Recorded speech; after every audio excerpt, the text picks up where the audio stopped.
Hello everyone, how are you? In this video today, I'm going to show you how to do a fill with hard gel. First off, we're going to start with a slip layer.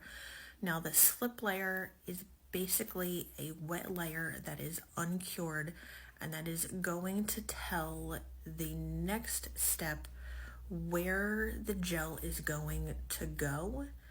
And that way, if the gel is a thinner viscosity, the gel won't run into your sidewalls or your proximal nail fold. So once all of this is done, I'm going to go back into the pot and I'm going to pick up my bigger bead of gel. Not too big, just big enough to fill in that gap where the product has grown out.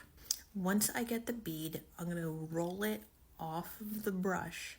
And I'm going to keep the brush in contact with the gel, and I'm just going to move it around from side to side, and I'm going to gently push it back without touching the skin. That's the most important part, and this is how you fill the product in between the product and your proximal nail fold.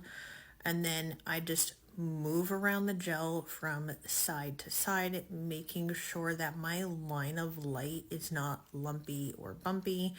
And I also check and I move my nail around in all different positions while I'm doing this. After you move the gel around and you position it where you need to, then you're gonna pop your hand in the lamp and you're going to cure this according to manufacturer's instructions. Let's talk filing routine. I have changed and perfected my filing routine throughout the years from learning different tips and tricks from a variety of nail techs from taking shape and structure classes. First up, I'm going to start with the side of the nail. Now it doesn't matter what shape I have or my clients have, my filing routine is going to be the same. Don't forget, what you do to one side, you need to repeat on the other side as well. Just remember, when you're filing your own nails or your client's nails, the longer the nail extension, the more you need to support that extension, so that way your client doesn't feel the vibrations in their hand as you're filing their nail. Next up, I'm going to file the top of my nail. Sometimes I don't file the top right away, and I will file the back area by my cuticle. So it honestly all depends. I kind of change it up every now and then for my clients, but pretty much my filing routine is the same. Now you can tell when I'm filing here, my file was not staying completely flat. I was rocking my file back and forth because I want to keep that nice curved shape going on with this nail. Now I'm going in with the cuticle area and I'm using very light pressure because I don't want to accidentally cut my skin or my client's skin. After I get the cuticle area, then I'm going to file and finish file the apex. And after I'm done with this, then I'm going to do the free edge and the lower arch. Now in a second, when I go to do my lower arch, as I'm pointing it out now in my free edge, I'm actually switching up my file, and I'm going to use my metal-based file from Onyx Nail Pro, which I do have a discount code. It is in my bio. You can see that I'm pulling the skin away taut and as tight as I can, so that way I can really get my lower arch nice and parallel. Last but not least, coming up is the free edge. Now, depending on what type of shape you sculpted is going to be depending on how you file your free edge. This free edge, I will have the file angled slightly towards me in a 45-degree angle because I sculpted an advanced nail shape.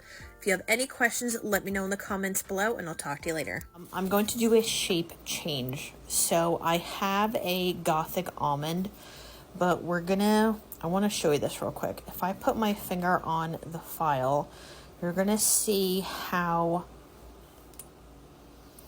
if I put my finger on here, can you see how the bottom part of this here dips down on? So therefore the tip this part dips lower, and my lower arch is no longer parallel, meaning it's no longer sitting up this way where it should be with the Gothic almond, and it's sitting a lot lower. Can you see that straight line? Everything from this point, from this line down, needs to get removed in order for the shape to now look like this. I'll hold my finger going this way on both sides. I'm going to file on the front first. I'm going to file on the front of the nail first.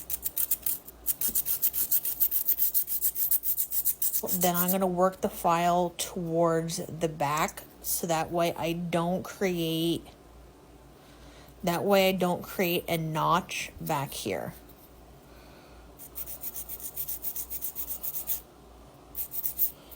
And then as I do that, I'm going to have my finger flat on here to make sure everything looks straight.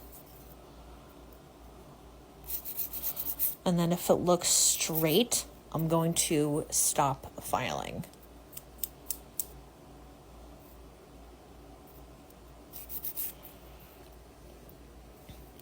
Okay, now let's go to the other side and let's even everything out.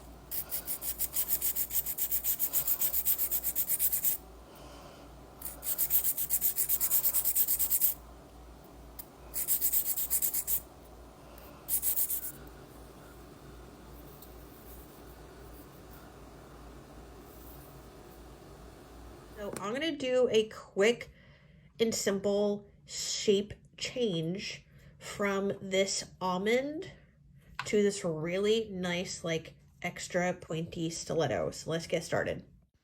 So first you can see how far down the almond is pointing. So when I take the file, I'm going to start from the front of the extension, not the back.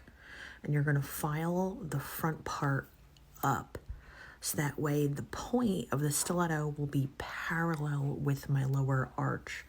Then you're going to see me keep moving that file going back towards where the extension meets your natural nail. Now when you're doing something like this, it's important that, see where that file is in the corner, that you don't file too much out of that corner right there, because otherwise you're going to create a notch with the extension, and that can eventually lead to breaking. So now once we get the bottom part lifted up, now we want to get the point. So in a second, you're going to see the file on my nail. What I'm doing is I'm making sure I'm lining that up with my knuckle going to the tip, so I have a general idea of where I want the point of the stiletto should be going right down the center of my nail. And you're going to see me keep checking that file every once in a while just to make sure that center point is going to be where it should be lined up to. Now you're going to see how I'm holding the file, and I have it slightly angled, but I'm keeping the file at the tip of the extension, because you don't want to carve out too much where the extension meets your natural nail, because then you'll be creating a weak point in your extension. When you're done, it should look like this. If you have any other questions, let me know in the comments below. Talk to you later.